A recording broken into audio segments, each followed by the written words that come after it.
The Secret Science Behind Miracles by Max Freedom Long offers insights of spiritual phenomena and beliefs of the Hawaiian people. While some of its writings reflect a mid-20th century perspective, I don't know why I'm not surprised that for as much advancement as we've made in the area of certain applied sciences, be it psychology or metaphysics and other branches, we seem to still be a people skeptical of things we can't explain. And those that have had experiences that could be explained as supernatural do not speak of it for fear of being labeled, whatever label of the day is being chosen. Yet the Hawaiian peoples appear not to be those types of people. Well, perhaps at least up until the missionaries arrived on the island. I don't know about now. This author will reveal, through the next few chapters, Hawaiian wisdom that may appear occult to the outside spectator, yet the academic mind can identify the psychology of the process. For those interested in the mystical, the possibility of miracles, and the idea that spiritual knowledge can unlock extraordinary powers within oneself, you may garnish some more tools for your toolbox. This is not demanding anyone to step away from their religious belief. If anything, it would be a confirmation that there is a greater force. Call it what you wish. In this video, we will cover two major topics. One, the incredible force used in magic, where it comes from, and some of its uses. This is a continuation from the first video where the author left off talking about firewalking and his curiosity of what mechanisms could have been in place that the firewalkers were not getting burned on the soles of their feet. Was it magic? We'll find out. Well, I must confess, yours truly is a certified firewalker, along with my husband and son. I got it into my mind nearly 15 years ago that I wanted to attend a Tony Robbins seminar. Little did I know we were going to be doing firewalking. I dragged my loving family with me, and they too are certified firewalkers. Unfortunately, we couldn't take pictures. They didn't allow pictures of the firewalking itself. I did take a picture with it, just everything came out so dark, and you could just see a little bit of the embers and the charcoal and the scene in the background burning. But what was going through my mind to drag my 18-year-old son into such madness? Of course, I was the first to go. We figured we'd sandwich him in the middle just in case either my husband or I would have to make a dart to retrieve him. But our son proved to be made of some good stuff, for he fearlessly walked through the scorching coals. Hello, welcome. I am Daisy, your hostess. If you are new to my channel, glad you found me. Please make sure to visit my playlist for the previous video on this chapter series, and make sure to subscribe as I keep adding additional chapters. Needless to say, if the reasons for firewalking were part of a ritual or a rite of passage, I don't know.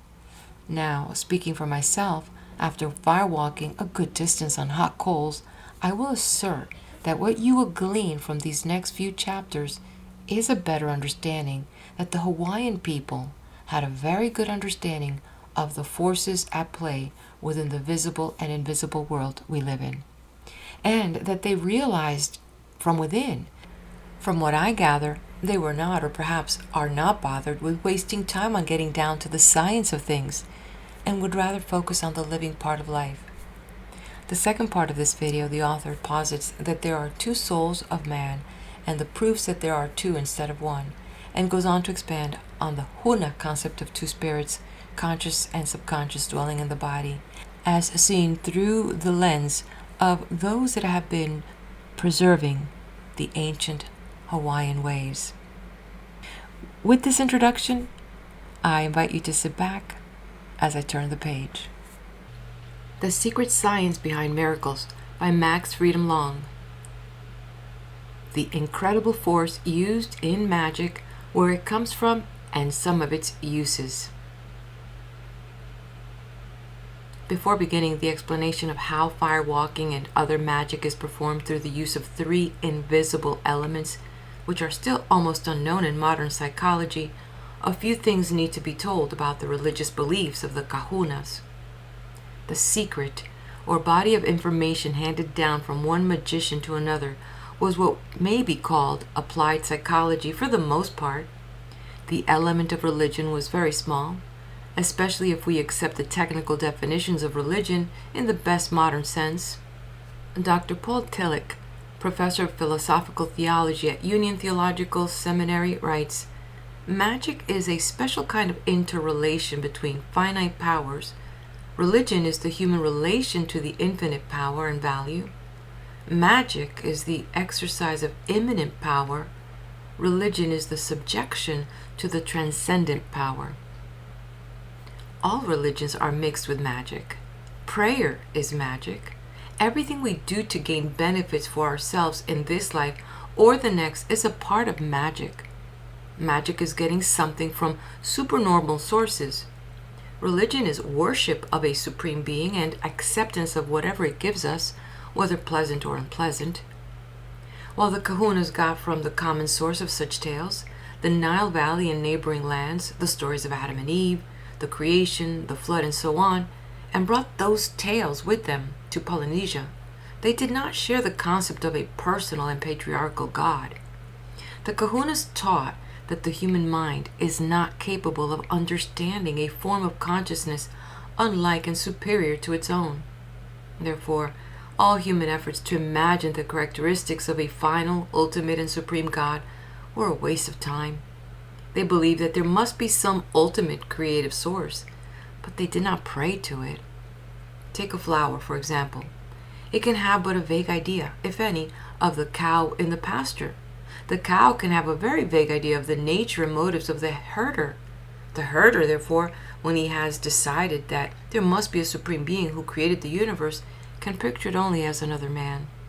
Although he cannot picture this great man, except in the vaguest terms, he fears him, prays to him in hope of receiving favors, tries to bribe him with sacrifices or sacrificial austerities, tries to obey such commands as he imagines the supreme man has laid down, and last, worships him. In a like manner, the invisible world of spirits and spiritual beings is to us much as our world is to a fish in the sea. The fish is hardly aware of a world above his watery realm, but as we ascend in the scale of intelligence, we of the realm of earth and air can know and understand the fish in his depths, even while remaining unable to share those depths as a place in which to live. The kahunas, while supposing that there were levels above levels of consciousness above man, as there are levels below him, paid scant heed to any level other than the one directly above our own. On this level existed the thing we would call the superconscious part of mind. They called it by various names, one of which the favorite was Aumakua. This translates older, parental, utterly trustworthy spirit. As it takes two to be a parent, the Aumakua was considered to be a spirit composed of a male and female pair. All prayers and rites were addressed to this dual spirit, but because it was considered as much a part of ourselves as the conscious or subconscious is to the modern way of thinking, the parental spirit was worshipped not at all, it was loved. No sacrifices were made to it, no bribes were offered, it laid no commands on the lower selves. The relation was one of mutual love and trust, the parent and child relation. Very logically, the kahunas taught that if any prayers to still higher beings were necessary, the parental spirit would know when they were needed and how to make them, doing for us such things as we are unable to do for ourselves because we have minds of a lower level of ability. Because of this common sense attitude, the kahunas remained simple and free from man-made dogmas to a surprising degree. They were direct and to the point. They could afford to be, for they possessed a system that actually worked. A workable system leaves little room for vagueness and dogmatic speculation. This practical system by which magic was performed left no unfulfilled needs of a philosophical nature for the kahunas. They had, therefore, no saviors, no salvation, no heaven or hell, and no revealed religion with books in which were written, "Thus said God." In very fact, they had no books. Their language was never written until modern times. While few of us may ever wish to firewalk, this ancient rite is of great importance because it is a clear demonstration of the fact that there is a magical power that may be called into action if we know the methods to use. Most of us pray for blessings of various kinds. The lore of the secret brings definite and immediate results, much superior to those we get. We cannot pray for fire immunity and get it. And need more be said of the value to us of a study of the ancient lore? Dr. Brigham, it would be recalled, had analyzed the basic nature of magic before understanding it. He had told me to watch for 1, a form of consciousness which used 2, some form of force, and 3, manipulated that force through some invisible kind of physical matter. The Aumakua, or superconscious part of mind, is the consciousness involving in giving fire immunity. The force it uses in this work is called mana by the Kahunas and is known to us as vital force. It is electrical in its nature and shows strong magnetic qualities. The invisible substance through which the vital force acts is called aka, or shadowy body stuff. As we already know that there is such a thing as vital force, let me begin my presentation of Huna, the secret, by pointing out some of the things already known about the uses and nature of this force, and then go on to things better known and explained by the Kahunas. It will be seen that the Kahuna explanations also cover much that has been unexplained in the field of psychical research. The 3 elements, consciousness, force, and invisible matter, gives us 3 measuring sticks with which to measure all magic. Notice how they apply more and more to magic as we come to see it unfold. Case 7, mixed. The 3 invisibles behind magic. Preliminary notes. In order to present a detailed and clear picture of the materials under discussion, I will cite some well-known types of psychic phenomena, beginning with table tipping. When we place our hands on a table and tip it, that is like a dog wagging its tail. When we place our hands on a table and some invisible being tips it, or when the table lifts or levitates from the floor with all hands on its top, then that is the tail wagging the dog. However, when the table or other objects move of their own accord with no hands near them, the homely simile fails, and we are face to face with one or the other of 2 forms of consciousness which may be involved in magic. The first form of these 2 forms of consciousness is the ordinary ghost. If it makes noises and bangs things around in a senseless or childish way, it is what the Germans called a poltergeist, or a noisy ghost. But if the moving is done as if by a reasoning and adult ghost, it is normal psychic phenomena. The second form of consciousness is that of a superconscious type of being. Its work is characterized by the changing of an object into an invisible form before moving it, perhaps moving it many miles. This type of movement will be discussed later on. At present, we're dealing mainly with the force used to cause the movement. The cases. The bulk of the cases which I shall cite in my report, unless it is specifically stated that they come from other sources, will have been drawn from the Encyclopedia of Psychic Science, a monumental and authoritative book by Dr. Nandor Fodor, who, with his staff, collected and digested all available reports and accounts relating to psychic phenomena during the 100 years prior to 1933. His evaluation of opinions and hypotheses has been both sane and wise. No better or more comprehensive sourcebook will be found in any reference library. A famous psychical researcher, Gambier Bolton, in his book Psychic Force, writes, quote, "During any meal with Mrs. L.G. Corner, Florence Cook, a famous and much-studied medium, in one's own house, and while she is herself engaged in eating and drinking, both hands being visible all the time, the heavy dining table will commence first to quiver, setting all the glasses shaking, and plates, knives, forks, and spoons in motion, and then to rock and sway from side to side, occasionally going so far as to tilt up at one end or at one side, and all the time raps and tappings will be heard in the table and in many different parts of the room. Taking a meal with her in a public restaurant is a somewhat serious matter." End quote. B. Sir William Crookes, in his Researches, writes, quote, "The instances in which heavy bodies such as tables, chairs, sofas, etc., have been moved when the medium was not touching them are very numerous. I will briefly mention a few of the most striking. My own chair has been twisted partly around, whilst my feet were off the floor. A chair was seen by all present to move slowly up to the table from a far corner. When all were watching it, on another occasion, an armchair moved to where we were sitting, and then moved slowly back again, a distance of about 3 feet, at my request. On 3 successive evenings, a small table moved slowly across the room, under conditions which I had specially prearranged so as to answer any objection which might be raised to the evidence." End quote. C. Cesar Lombroso, the famous Italian psychiatrist and criminal anthropologist, described in La Stampa of Turin his observations in a wine cellar where, in the absence of any living person, bottles of wine were frequently broken.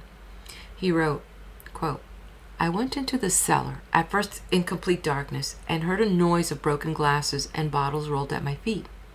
The bottles were ranged in 6 compartments, one above another. In the middle was a rough table on which I had 6 lighted candles placed, supposing that the spirit phenomena would cease in the bright light. But on the contrary, I saw 3 empty bottles, standing on the ground, roll as though pushed by a finger, and break near the table. To obviate any trick, I felt and carefully examined by the light of a candle all the full bottles which were on the racks, and assured myself that there was no cord or string that could explain their movements.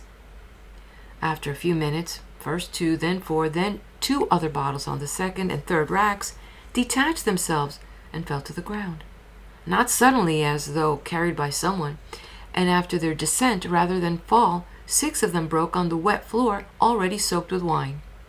Only 2 remained whole. Then at the moment of leaving the cellar, just as I was going out, I heard another bottle break." End quote. Comment.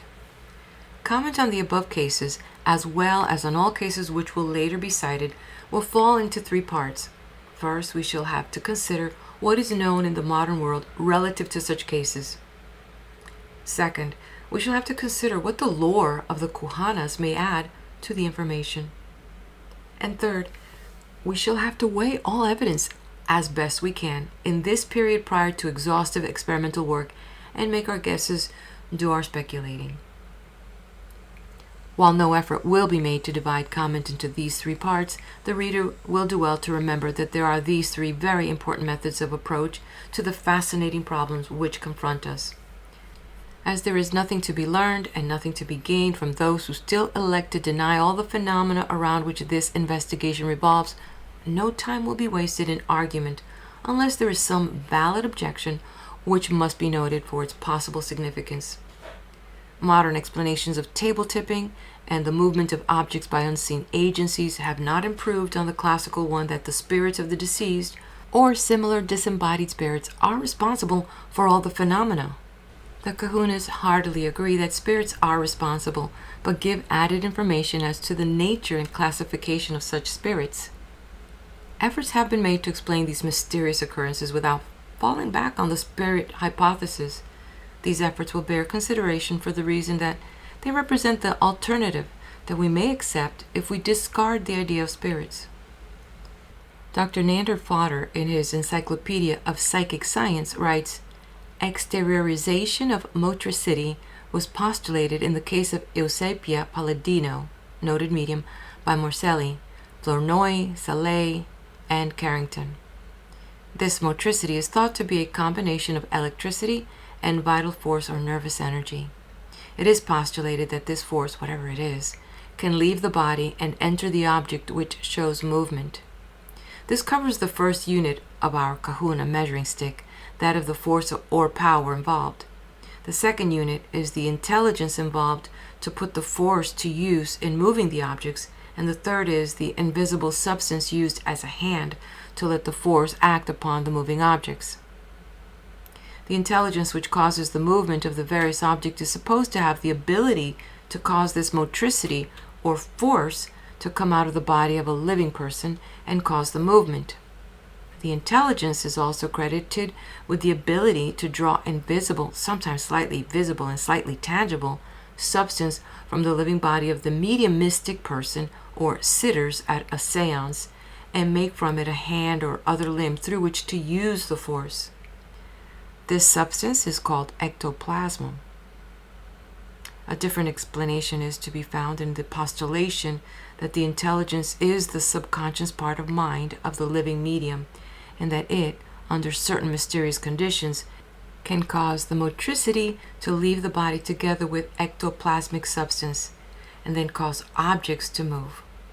The subconscious is said to be causing this activity for the reason that, were the conscious mind at work, the medium would certainly be aware of the activity and in control of it. In the bulky literature which has grown up around psychic phenomena and spiritualism during the century just past, scattered postulations are to be found covering the possible part magnetism may have in the action of motricity on objects. This is a most exciting and promising line of thought, and because of the unexplored territory which it still surrounds, it is recommended to the reader as a fine place to begin working with a view to helping to forward the general investigation of magic. We suppose that gravity is akin to magnetism, and that magnetism is to be found where there is a current of an electrical nature. There might be something of a push and pull nature involved in the movement of tables and other objects. The kahunas recognize the magnetic and the opposite repulsive nature of vital force or motricity, but unfortunately they left no detailed exposition of the subject. They knew the force as a thing which had to do with all thought processes and bodily activity. It was the essence of life itself. The kahuna symbol for this force was water. Water flows, so does the vital force. Water fills things, so does the vital force. Water may leak away, so may vital force. Dr. Brigham spent a considerable time studying the ancient kahuna practice of holding heavy wooden sticks in the hands and, by an effort of mind, causing bodily electricity to enter a stick and charge it heavily. These sticks were formerly used in battle, the kahuna standing in the rear lines, charging large sticks and then throwing them at one of the enemy. Upon contact with the sticks, even the strongest warriors were often made unconscious. Dr. Brigham had tested the power of such sticks and had found them capable of giving what seemed to be an electric shock of a peculiar kind. The shock numbed the limb which was touched and made the head swim. It was recalled that the American Indians had a similar knowledge and practice. They were also fire handlers, and some are today. An early account in the government archives tells how medicine man exhibited his magic power by touching a strong brave on the chest with a forefinger, knocking him to the ground in an unconscious condition.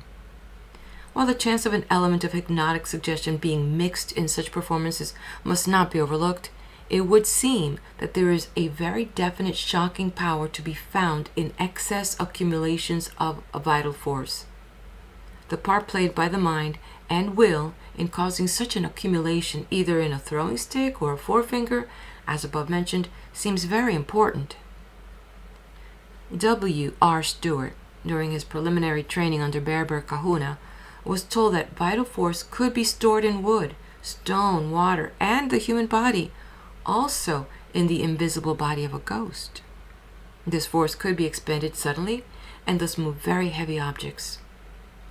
A demonstration of the magnetic nature of the force and an intelligence or spirit of a subhuman or off-human level was made by Lucci for Stewart's benefit at night and on a hillside where a large stone was covered by wooden doors resembling cellar doors. These doors were pulled up, and they descend in steps cut into the soil. The rock projected from the end of the cellar-like cave at the bottom.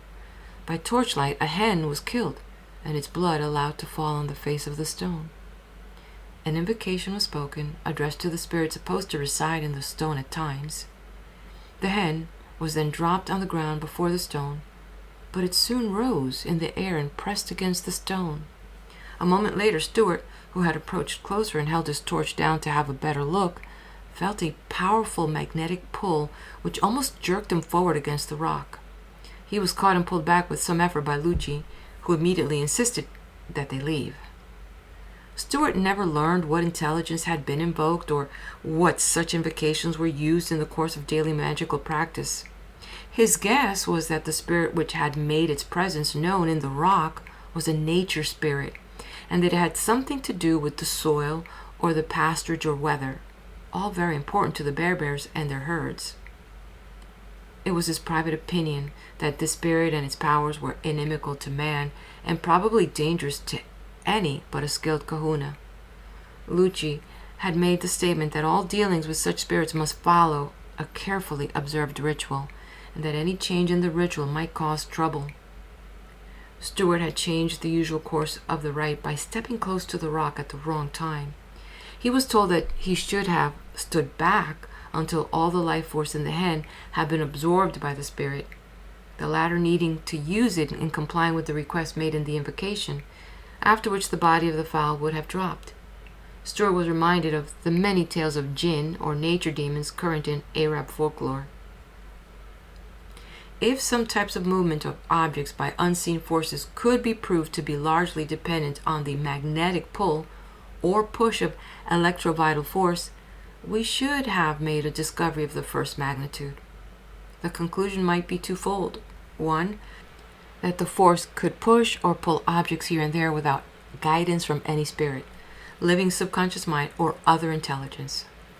Two, that the force could act without visible or invisible substance to serve as a hand, or even without invisible ectoplasmic substance to use, but with some etheric matter, perhaps, through which to move in wave form. The theory of the ethers is still controversial. Today, science gives us ether to fill void space and interpret full space, and tomorrow takes it away from us. Magnets pull iron objects to them, and in turn are pulled toward the objects. If a magnet were placed on a shingle in a tub of water, and a nail placed on a second shingle quite near, the magnetic pull would cause both shingles to drift closer together. In other words, one shingle would not remain stationary while the other was pulled. Animal magnetism, or vital force, is amazing in that it displays a pull on the nail, but no balancing pull on the magnet. So to speak, Mr. Arthur Spray, a cobbler near London, well known to a friend of mine, is a powerful hypnotist. In his book, The Mysterious Cobbler, he tells of a most intriguing and entirely inexplicable phenomena which he has frequently met in his practice as a hypnotic healer. He demonstrated this phenomena before a group of newspaper correspondents on one notable occasion. Taking a young man who was a good subject, he had him lie at full length on the floor, then placed him in a deep hypnotic sleep in which his body became rigid. Then, standing at the feet of the prone subject, he ordered him to open his eyes. When he opened his eyes and looked up at him, he began beckoning with his right hand. Slowly the head and shoulders of the subject rose of their own accord into the air, the heels remaining on the floor. Inch by inch, the rigid body lifted at the head until it stood suspended at a right angle, a good 4 feet from the carpet. It was held there for a few seconds, then the beckoning of the hand was reversed, and the body slowly descended to the floor. During this experiment, Spray felt no pull on his body or hand. While the young man weighed over 140 pounds, Spray did not feel the need of lifting an ounce to cause him to rise. This experiment has been duplicated by other hypnotists, so we may accept the evidence of a one-sided pulling nature in human magnetism, which seems to result from an accumulation of electrovital force charges, these charges being built up through some physical action set in motion by the willed command. Baron Eugene Fersen demonstrated this one-sided magnetic pull in Honolulu several years ago before large class groups. He believed that by making a mental command, he could draw from the atmosphere an electrical force. There was no doubt that he did draw force from some source, and his pupils readily learned the knack of the process. Under his instruction, one pupil would make the mental command to himself to accumulate a surcharge of force. When satisfied that such a surcharge had been attracted, probably generated in the body from oxidation of foods, the charged pupil would place his hands on the shoulders of an uncharged pupil, then draw them slowly away. If the surcharge was sufficient, the uncharged pupil would be pulled strongly after the hands as they were removed. However, there was no sense of pull on the hands of the surcharged pupil. I once saw Baron Fersen demonstrate the peculiarity of this form of magnetism by placing his hand on a light folding chair which stood in a row of similar chairs against a wall. He willed the magnetism to leave his body and enter the chair. He then called a sensitive young woman from the next room and asked her to walk along the row of chairs. She did so, and as she came opposite the magnetized chair, she was almost violently pulled down upon it. The young lady weighed at least 10 times as much as the chair, and one might naturally expect the chair to rise and press itself against her body. But the action was just the opposite. The rule seems to be that the object, regardless of its size or weight, which has the heavier charge of a biomagnetic force, pulls to it the less charged object, feeling no corresponding pull on itself as a reaction. This magnetic force acts over a space of several feet and through such obstacles as cement walls. Baron Fersen, after charging himself, took his place on one side of a 10-inch cement wall, while his class stood in an arched opening where both sides of the wall could be seen. On the opposite side of the wall, the sensitive young lady, found to be the most sensitive of the class to the magnetic pull, was placed her back 3 feet from the wall, and with a man stationed on either side to hold her by the arms to keep her from being pulled too violently against the wall by the magnetic force exerted by Baron Fersen. Fersen raised his arms and stretched them toward the girl on the other side of the wall. Instantly, she was so powerfully pulled that the man had to exert all their strength to keep her from touching the wall. Fersen, on the other hand, stood with his heels together, very erect, and neither felt a pull, nor showed even a slight sway in the girl's direction. The part that suggestion might play in such a demonstration was discussed by members of the class, and to test the magnetic pull without the possible implication of suggestion, the pulling effect was tried by 2 on a small bull terrier. Dogs are not known to be suggestible. We went through the prescribed exercise of accumulating extra force, then placed our charged hands on the rump of the dog, which was made to stand before us, head pointed away. Both the owner of the dog and myself were successful in exerting such a pull on the dog that it was drawn backwards several inches, despite its clawing at the rug to resist. We, in our turns, felt no pull at all on our hands or bodies. Dr. Ryan of Duke University, famous for his pioneering in extrasensory perception, has published excellent evidence tending to prove that mind can exert an influence over matter without physical contact. In one of the experiments, a machine is used to roll dice. As the cast is made, the experimenter wills the dice to turn up a certain size. A very definite effect has been noted as a result of the use of will. The more one considers the strange action of mind in conjunction with what seems undoubtedly to be vital force, the more easily one can believe in the various phases of magic. For all our pride scientific advancement, we must admit that we are still darkly ignorant when it comes to the secrets of mind, vital forces, and invisible substances. Down the long centuries, there have been current legendary accounts of human flight through the air. The witches were supposed to travel magically to their meetings. The Greek gods flew through the air at will. The adepts of India and Tibet have been said to overcome gravity and float off through the air to distant places in the twinkling of an eye. Or they simply fade out in one land and appear in another. Polynesian folklore is replete with tales of such travels. In modern psychical research, there are numerous instances in which men have been lifted bodily into the air.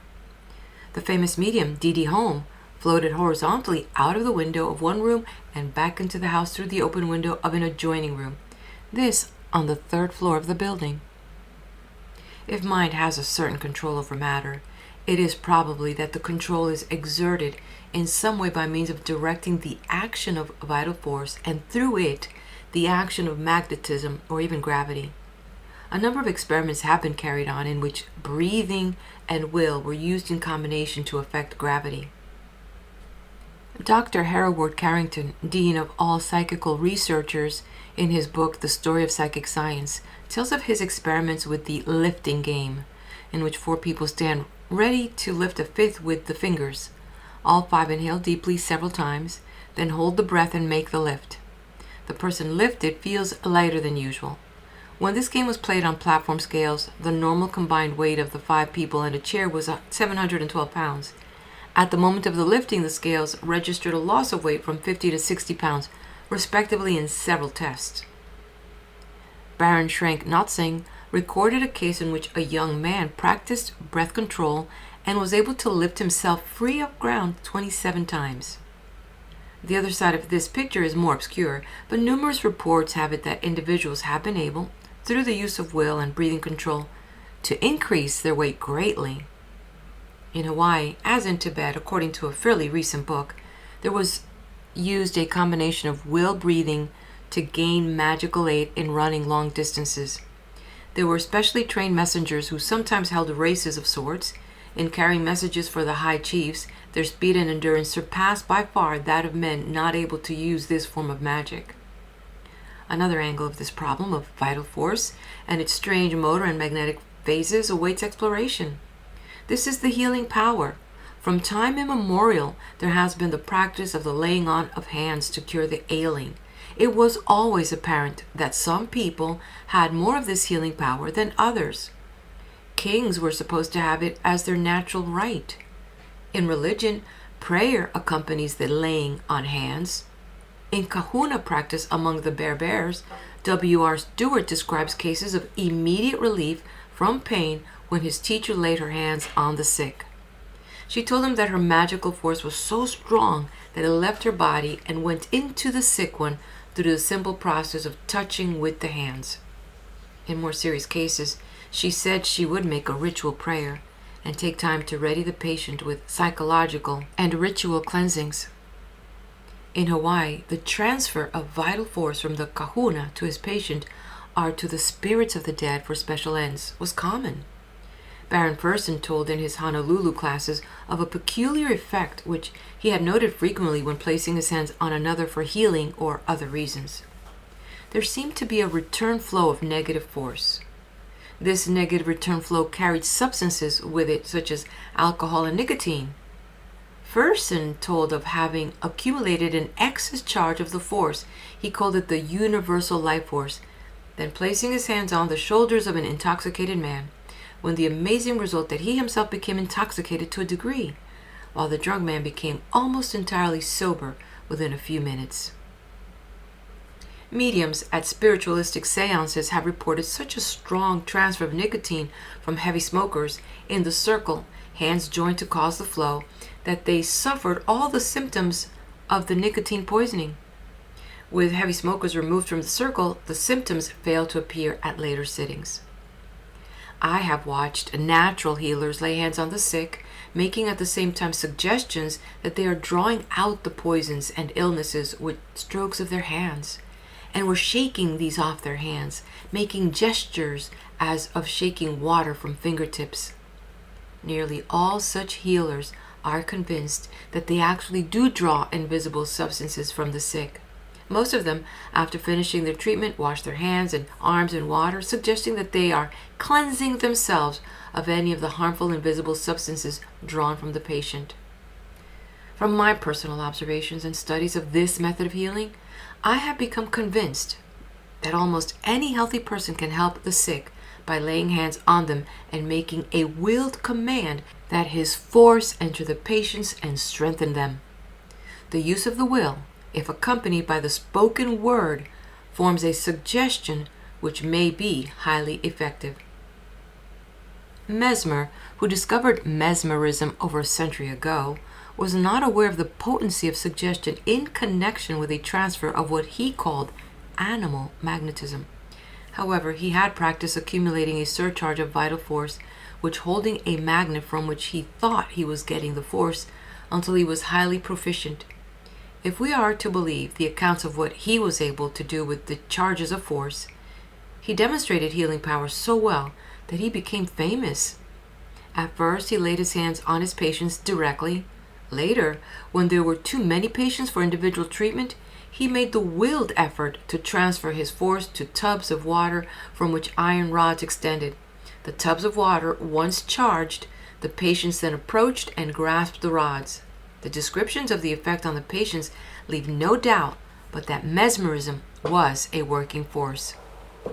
Patients reacted differently. Some did not react, and Mesmer would touch these, usually getting the reaction. There was much healing and much hysteria, such as may be caused by light hypnotic suggestion. The sudden transfer of vital force from throwing sticks must be kept in mind in following this line of thought. Also, the stunning discharge demonstrated when the American Indian medicine man touched a brave with a forefinger and caused him to lose consciousness at the touch. Hypnotists, after the advent of mesmerism, found that hypnotism could be practiced by suggestion, or even by having the patient gaze at a bright point of light. They claimed that no magnetism was needed and none transferred to the patient or subject. This seems to be a mistaken idea. The fact that a hypnotic reaction is expected of the patient is in itself a suggestion. The fact that the hypnotist is near can account for a transfer of a sufficient amount of the vital force to make the suggestion take effect. Later on, we shall look into the Kahuna explanation of how the vital force can travel between people without actual physical contact, or between the living and the spirits of the dead. At the moment, it is necessary only to call attention to the fact that there is such an exchange, and that what we learned from Phineas Quimby to call absent treatment is an apparent reality, thanks to the ability to send over a distance both the vital force and the healing suggestion. The Secret Science Behind Miracles by Max Freedom Long. The Two Souls of Man and the Proofs that there are two instead of one. One of the most intriguing and radically different elements in the system of psychology used by the Kahunas must be introduced at this point in the report in order to continue the presentation of the vastly important subject of vital force and accompanying magnetism. Dr. Brigham was able to learn more about the magical methods used in the death prayer in Hawaii than about any other Kahuna practice. In a moment, I will present a case from his experience, but first we shall have to have some general notes. The Kahunas had a number of beliefs which they did not keep secret. For instance, they shared with the common people their knowledge of the fact that man has two souls or spirits instead of one.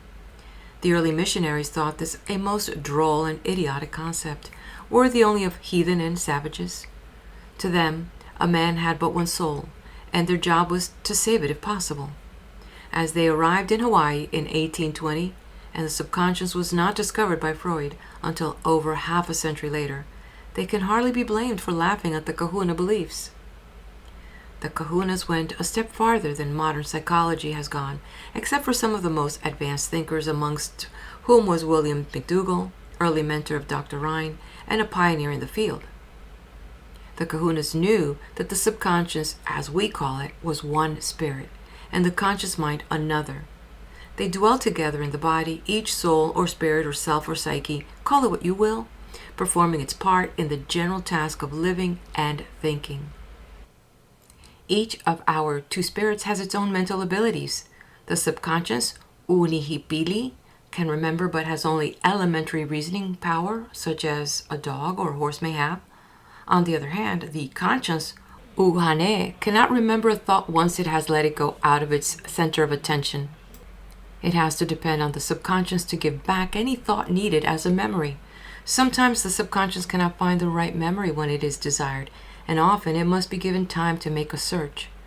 We have all had the experience of being unable to remember a name, and then, sometime later, having the name suddenly come to us. The conscious mind has two powers, which are its very own, however. One is the power to use will of the hypnotic kind, more potent than the elementary will of the subconscious self. The second power is that of using the highest known form of reason, the inductive, which sets man apart as a superior animal in the animal kingdom. The subconscious accepts and reacts to hypnotic suggestion or mesmeric treatment. The conscious cannot be hypnotized. Under the influence of suggestion, the subconscious, being illogical to a large degree, will accept and react to even absurd suggestion. In the theatrical performances based on hypnotical demonstrations, people can be made to believe most absurd facts about themselves and thus amuse the audience, unfortunately. Case 8. Data on the use of vital force in the Kahuna, death prayer, as related to the belief that man has two spirits, the subconscious and the conscious. Preliminary notes.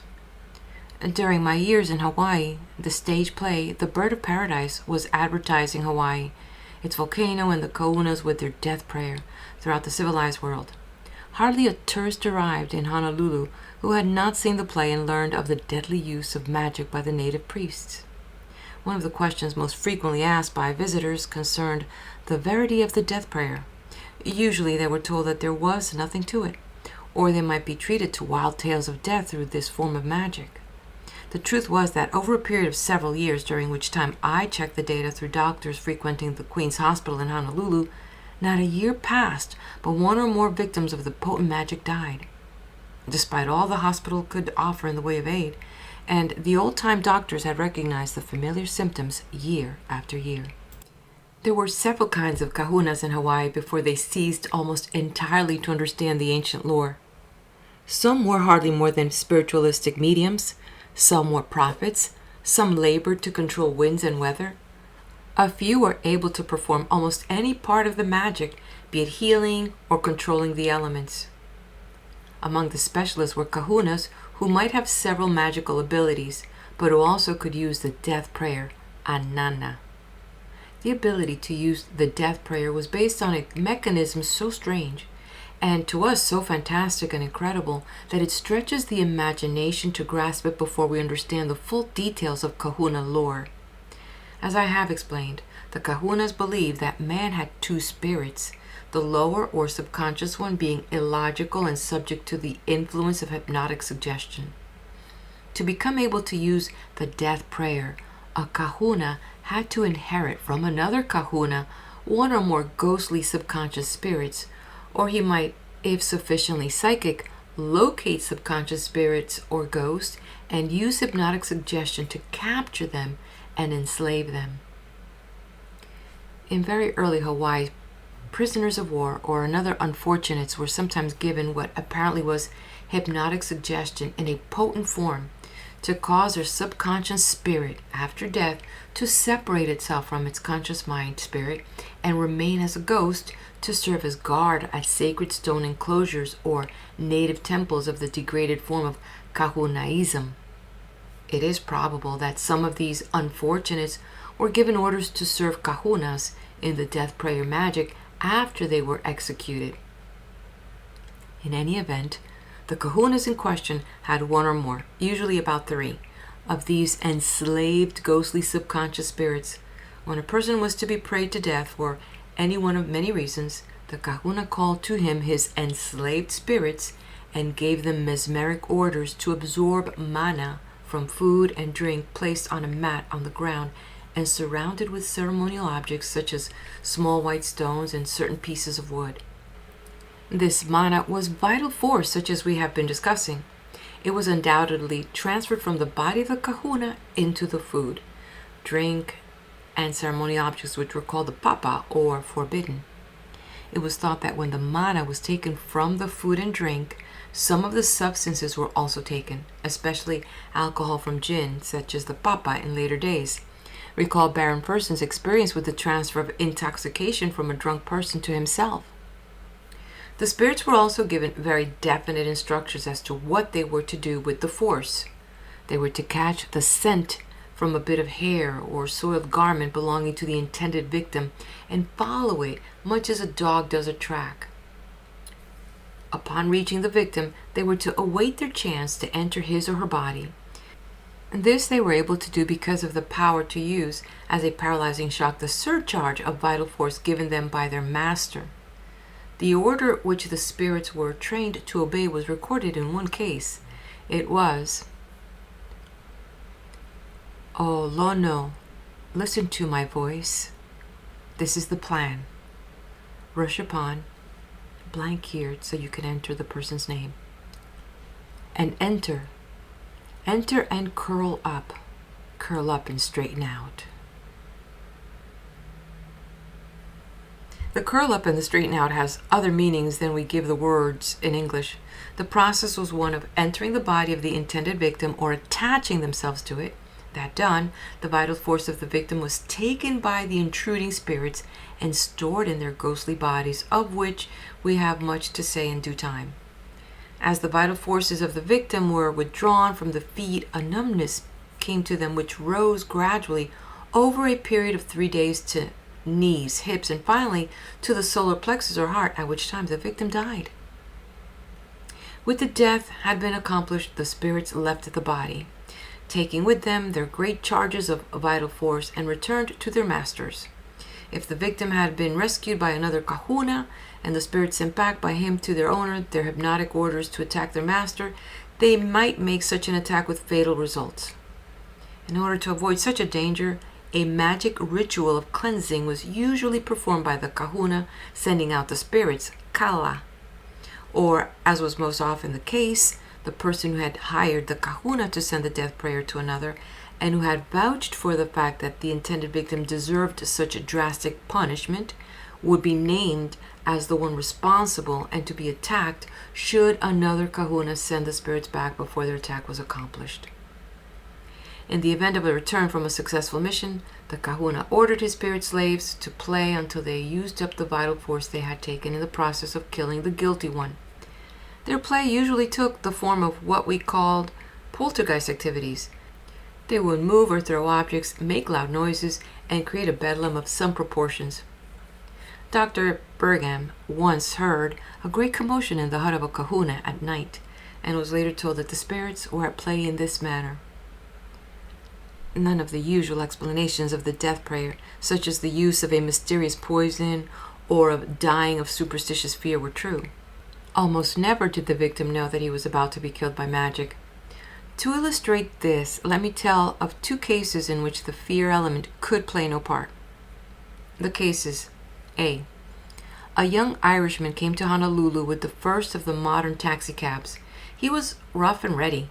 His hair was red, and he was afraid of nothing. Before he had been long in the city, he had contrived to get a fine Hawaiian girl so much in love with him that she broke off her engagement to a Hawaiian boy. The girl's grandmother did her best to break up the new affair, seeing as she did that the Irishman had no good intentions. She even went so far as to make veiled threats that heaven would punish him if he did not leave the girl alone. Very naturally, the Irishman had no fear of heaven. He was very much of the scientific attitude, and probably quite accustomed to the futile threats of angry mothers and grandmothers. It is certain that such threats could not have had the least effect on him.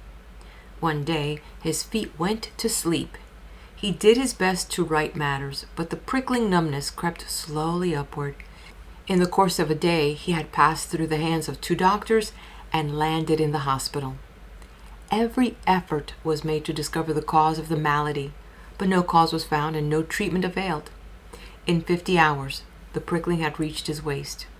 When several doctors had interested themselves in the case, including one of my friends, there came head shakings and grave suspicion. An old doctor who had practiced long in the islands was called in. He recognized the symptoms at once as those of the death prayer. Taking the patient in hand, he questioned him closely and soon learned the story of the girl. More questioning brought back the memory of the grandmother's threats, which the boy regarded as piffle and as of no consequence in diagnosing his strange malady.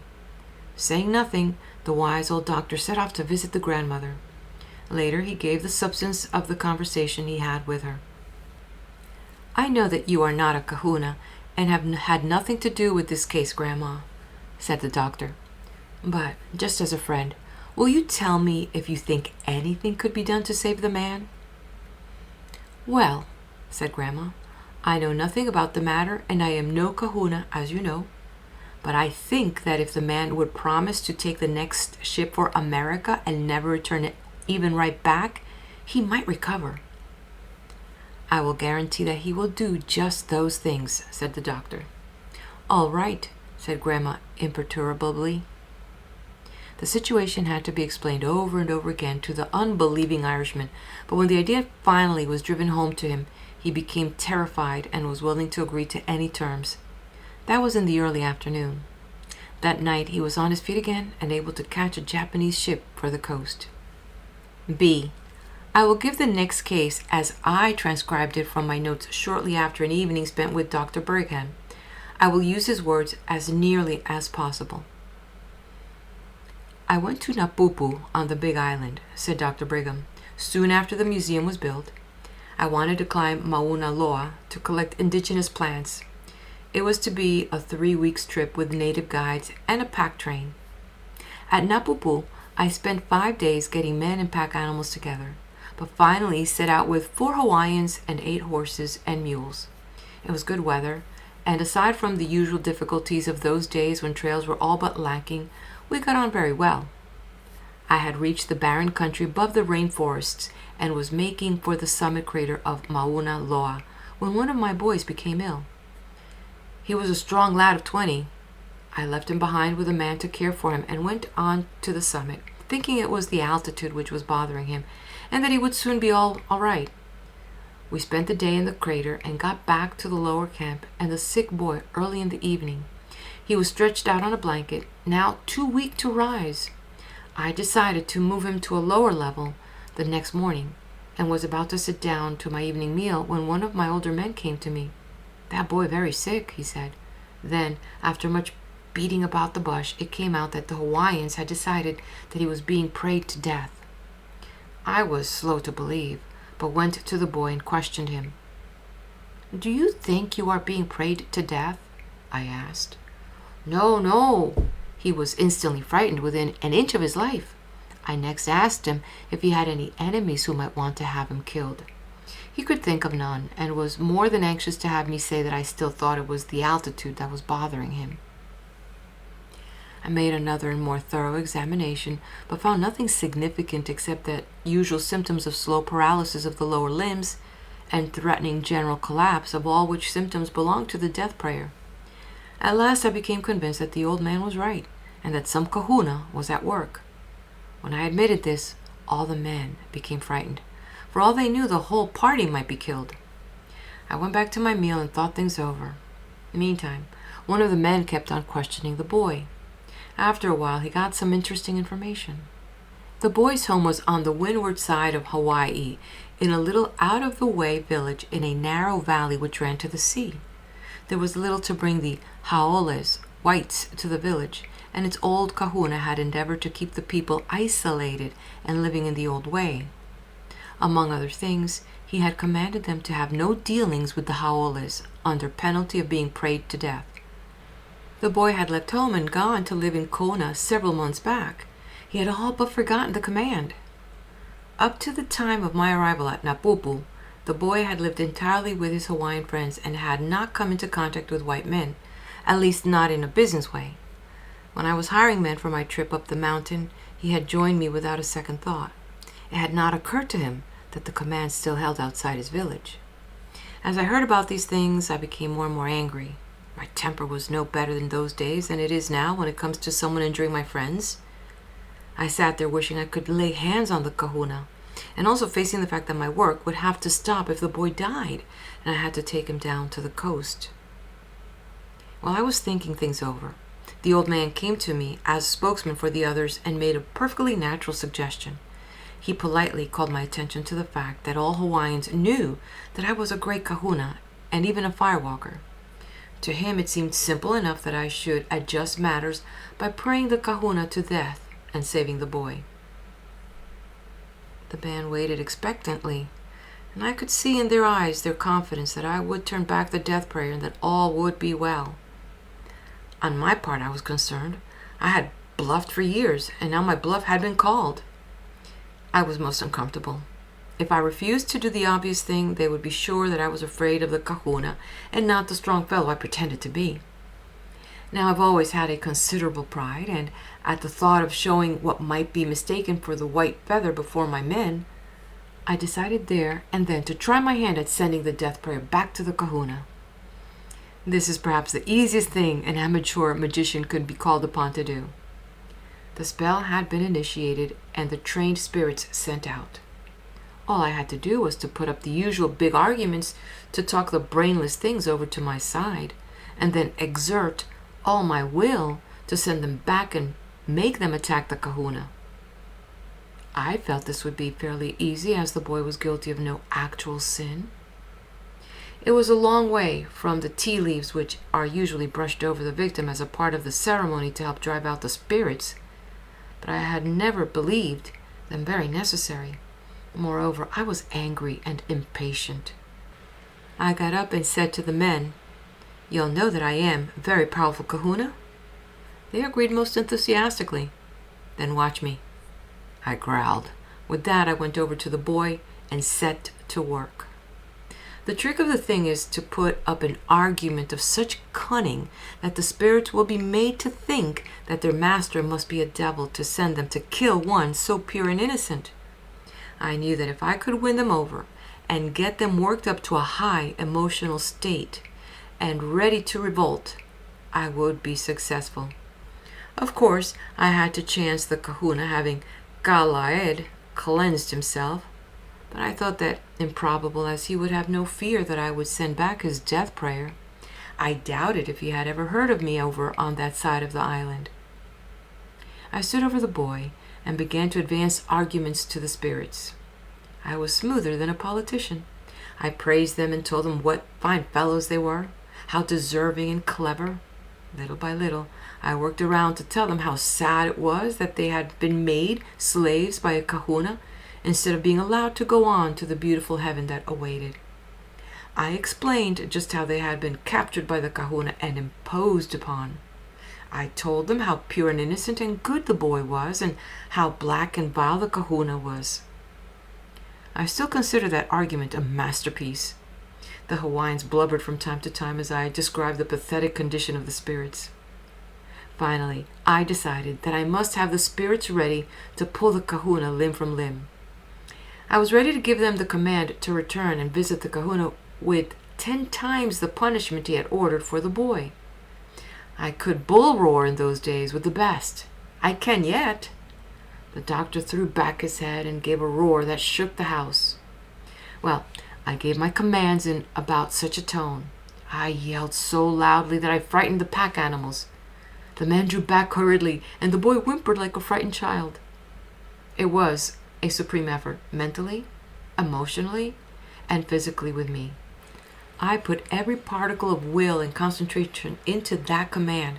When I had repeated it 3 times, I sat down by the boy, trembling and dripping. I continued to keep my mind fastened like a vice on the project in hand, never letting it waver from my willed determination to see that the spirits obeyed my orders. The light faded and the stars came out. The boy lay silently waiting. From a safe distance, the men watched me with faces now expectant and now reflecting horrible fear of the unseen. At times, the air about us seemed to tremble with fury of some unearthly conflict of forces. The longest hour in history was about gone, when I suddenly felt an odd sensation. It was as if the tension in the air had gone in a flash. I drew a deep breath. A few minutes later, there came a whisper from the boy. Wae, my kai. Legs good. I could have shouted in my triumph as I set to work to massage the twitching limbs, which seemed to react as if they had been frozen and were gradually becoming warm again. Little by little, circulation was restored, and the toes began to wiggle. The men crowded around me to offer timid congratulations. It was the high point in my career as a kahuna. In an hour, the boy was up and eating his poi. But that isn't the end of the story. I had a pleasant conviction that I had killed something deadly. I wanted to check on my performance and see what had happened to the kahuna. I decided to cut my trip short so I could go down to the boy's village. The collecting had been less successful than I had hoped anyway. We covered the ground rapidly in the few days we stayed on the mountaintops. We camped one night at the lake on Manuakea and explored the crater of Mauna Loa. We roasted by day and froze by night. In due time, we pulled out of the lower country on the north side of the mountains. Water was easier to get, but the country was badly cut up and the forest heavy. At last, however, we got down to the ocean and struck a trail which took us along the bluffs and up and down through valleys and ravines. Always we followed the sea. Late one afternoon, we came straggling out of the bush into a clearing in a fair valley. An old woman and a girl were working in a taro patch as we came along. They took one look at me and the boy, then flew screaming before us. We followed and soon came to a cluster of grass houses. Not a person was to be seen. I sat down outside the big hut where the kahuna had lived and waited while the boy went to see if he could find someone. I heard him shouting for a time, and then it was quiet for several minutes. Pretty soon he came back with news. On the night I had sent back the death prayer to the kahuna, he had been asleep.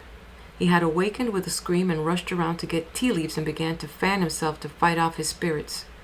Between gasps, he told the people what had happened. He had neglected to kala himself, and the white kahuna had taken a low advantage of him. In a very short time he had fallen to the ground and lay there groaning and frothing at the mouth. He was dead by morning. The people were certain that I had come to wipe out the entire village. I told the boy to go back and tell them that I had taken my revenge, and that if they behaved themselves, I would consider them my friends. We waited for some time before the headman came back with his flock. He wasn't at all happy, and most of the women were frightened nearly to death. However, I soon reassured them, and in no time we were all great friends. In fact, they seemed to consider me quite a fellow. No one seemed to resent my having killed their kahuna. That was all a part of the game to them. Some of the horses were tired out, so we accepted an invitation to stay and be feted. They gave us a luau feast, which, considering the poverty of the village, was not bad. They had no pigs, but the dog was as tasty as you please, being poi-fed meat. I had never taken kindly to dog, but as full-fledged kahuna, I no longer hesitated. We parted blood brothers. The one thing which I could never understand about the matter is this. The old kahuna had found out that I had hired the boy, and by psychic means, but he had not found out that I had turned kahuna and was sending his death prayer back to him. The only way I can account for this is that he must have turned in for the night at dusk and gone at once to sleep. Another thing which seems certain is that the kahuna was of a fairly powerful class. Only those well up in the art can see a distance. Just why he had not seen into the future I cannot say, unless he was not quite up to that. Comment. There is another kahuna method of causing death by magic, known as kuni, or the burning. It seems to be one seldom used in the old days, but was said to consist of the rite of burning a hair or other part of the victim's body and casting the ash into the sea. I have no reliable data to offer in this matter, and simply mention it in passing lest there be something of importance in this practice which later investigators might overlook if left unmentioned. The killing of a person by magic was thought by the kahunas to depend upon whether or not the victim had a deep sense of guilt, which was caused by wrongs done others. Such a guilt sense complex made the attack of the unihipili, or subconscious spirit, successful. Without this sense of guilt, the subconscious of the victim would successfully ward off the attacking spirits. Down the centuries, there has been a form of magic practiced or tried, which consisted of making a doll, or image of the intended victim, then thrusting pins into the image, a fresh pin each day. The idea was that some form of sympathetic connection was established with the victim, and that a magical reaction would be set up to cause death in due course of time.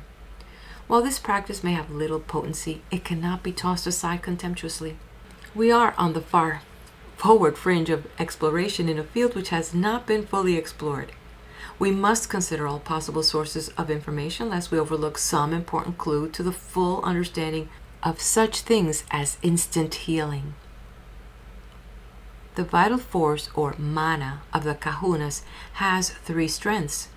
If it is electrical in nature, as modern experiments have demonstrated, we may safely say that the three strengths of mana known to the kahunas equal 3 voltages. The kahuna words for the 3 voltages were mana, for the low voltage used by the subconscious spirit, and mana mana for the higher voltage used by the conscious spirit as will, or hypnotic force. There was still a higher voltage known as mana loa, or strongest force, and this was thought to be used only by a superconscious spirit associated with the 2 lesser spirits to complete the triune man. Modern studies of the vital electricity have been made by attaching wires to the skin of the body and of the scalp, then using very sensitive instruments to measure the electrical discharges carried by the wires.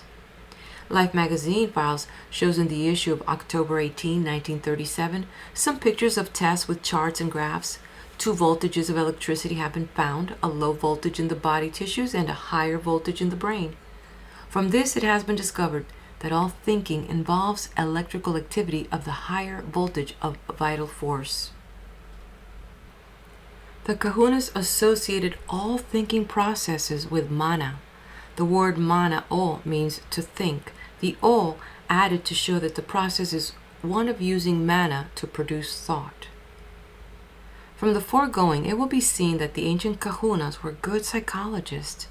They knew the subconscious and conscious as two spirits, and they knew the two strengths of vital electric force, which we call body waves and brain waves. The kahunas also knew a superconscious spirit and a voltage of vital force used by it, this voltage being the highest. Although these last two elements are not yet known to modern science, they probably will in time. In our present investigation, there is such evidence to be considered which points to the correctness of the kahuna psychology. One must always remember that the kahuna system of psychology, even if not complete and accurate in its smallest details, made possible such things as firewalking. It was a workable system, and we cannot rest on our oars until we find one equally workable. Either the vital force or the magnetic force generated by the presence of vital force in bodily tissues has been found to exert other strange effects on various things. Experiments carried on in France with a famous medium showed that meat and fish could be prevented from decaying by being held in the hands and treated to a magnetizing process. Oranges and other fruits as well as vegetables, so treated, did not decay but slowly dried up. Other experiments showed that the vital force could be stored for a time in various substances such as wood, paper, and cloth. Water took and held charges. Glass did not. End of chapter. If you haven't done so, please do hit the like button. If you know of anyone that could appreciate this content, please do share it with them. Subscribe to the channel.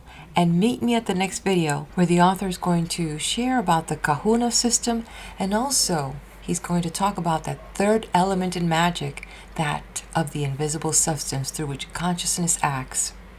I'll meet you there.